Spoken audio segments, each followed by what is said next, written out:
There's a moment that happens, usually in your late 20s or your 30s, where you're scrolling through your contacts looking for someone unrelated and you realize you haven't spoken to a person in almost a year. Not because anything happened. There was no fight, no falling out. You just slowly stopped replying as quickly. Then you stopped initiating. Then a few times you saw their name come up on your phone and you thought, I'll get back to that later. And later never quite came. And now this person, who used to be in your life weekly, maybe daily, is a stranger you used to know, and you cannot, if you're honest, point to the day it changed. If this has happened to you more than once, with more than one person, you have probably wondered if something is wrong with you. You haven't said it out loud. But you've thought it. Why do I keep doing this? Why can't I just be a person who stays? What follows is the actual answer, and it isn't one thing. People disappear from social life for at least 4 distinct reasons, and they often don't know which one is theirs. If you have done this, or if someone has done this to you and you've never gotten an explanation, somewhere in the next 4 minutes, you are going to recognize what was really happening. The first kind of disappearance is the one nobody talks about because it doesn't feel like a decision. It's the slow capacity collapse. Something in your life, a job, a depression, a quiet personal crisis, a stretch of months where you were simply running on less, pulled your bandwidth down below the threshold required to maintain relationships. You didn't choose to stop reaching out. You ran out of fuel for it. And here is the cruel mechanism underneath this one. The less energy you have, the more effortful even small social tasks become.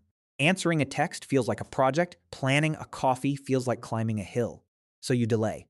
The delay gets longer. The shame about the delay adds to the weight of the original task, and eventually it becomes easier, in some animal way, to never reply than to face how long you've gone without replying. This isn't laziness, and it isn't a personality flaw. It's behavioral withdrawal, a documented pattern in depression and burnout where the social shutdown isn't a cause of the misery, it's a symptom. You weren't leaving, you were drowning. The second kind is the one with the most pain inside it. It's the shame disappearance. Something happened to you that you could not bear to show the people who knew the earlier version of you. Maybe you lost a job that had defined you. Maybe a relationship ended in a way that felt humiliating. Maybe your mental health collapsed. Maybe your finances did. Maybe you simply got older and softer and quieter than the person your old friends remembered. And you could not face the look on their face when they saw who you had become. So you didn't show up to the reunion. You let the group chat go silent. You started declining the events where you would have to perform a version of yourself that no longer existed. The sociologist Erving Goffman wrote about something he called stigma, the inability to bring a spoiled identity into rooms where people knew you before the spoiling. He understood that for some people, the unbearable thing isn't the loss itself. It's being seen in the loss by people who remember you whole. Disappearing wasn't about not caring about them. It was the opposite. It was caring so much about how they remembered you that you would rather vanish than let them see what changed. The third kind is quieter and slightly colder and worth being honest about. It's the quiet realization disappearance. Somewhere along the way you noticed, without quite letting yourself say it, that a relationship wasn't really doing anything for you anymore. Maybe the friendship had always been one-directional. Maybe you outgrew the dynamic, the inside jokes, the role you played in it, the version of yourself it required you to be. Maybe you finally noticed that you only saw this person because you always had, and that the warmth you remembered was years out of date. Most adults are deeply uncomfortable with the conversation that would name this honestly, so they don't have it. They simply stop initiating. They let the friendship die by inaction, which feels incorrectly, gentler than ending it on purpose. The person on the other end usually senses this and is left holding a question with no answer, which is part of why this version stings the most when it happens to you. The disappearance was real. The reason was real too. The disappearer just couldn't bring themselves to say, I don't want to do this anymore. So they performed an unrelated shrinking instead and let you draw your own conclusions. The fourth kind is the one the disappearer usually has the least language for. It's the closeness exit. For people whose nervous systems were trained early to experience emotional intimacy as a threat, usually because closeness in childhood came bundled with unpredictability or hurt. A relationship can quietly cross a line from comfortable to too close, and the body responds by pulling back before the mind has any idea what's happening.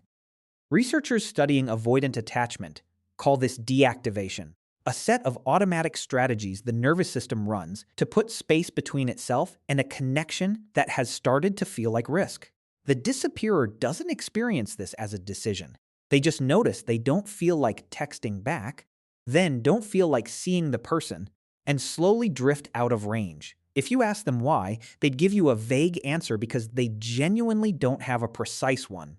The closeness itself was the trigger. And the worst part of this version is that it often happens specifically in the relationships that were working, the ones that had become real enough to set off the alarm. Here is what all four of these have in common, and it's the part that almost nobody sees. The disappearance is almost never about the friend. It is, in nearly every case, about the disappearer being unable to bring who they currently are into a relationship that knew them as who they used to be. The version of them that's tired or ashamed or changed or overwhelmed by closeness, that version could not figure out how to walk into a room that remembered an older, easier version of them. So instead of doing the impossible feeling thing, sending the awkward update, having the strange conversation, letting people meet who they had become, they did the only thing that felt survivable. They vanished.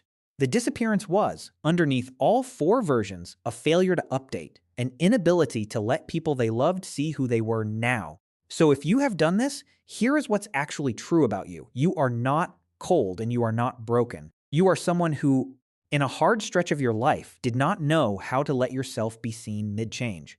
The work is small and very difficult. It's learning to send the awkward message.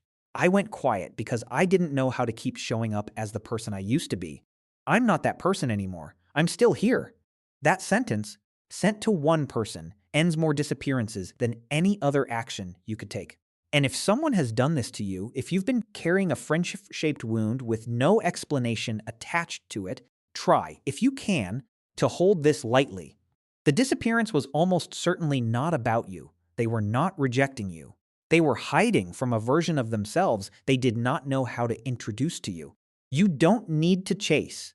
You only have to leave a door slightly open. Sometime, in some small way, they will notice. A signal that whoever they currently are would still be welcome here. Most of them are waiting for exactly that and don't know how to ask.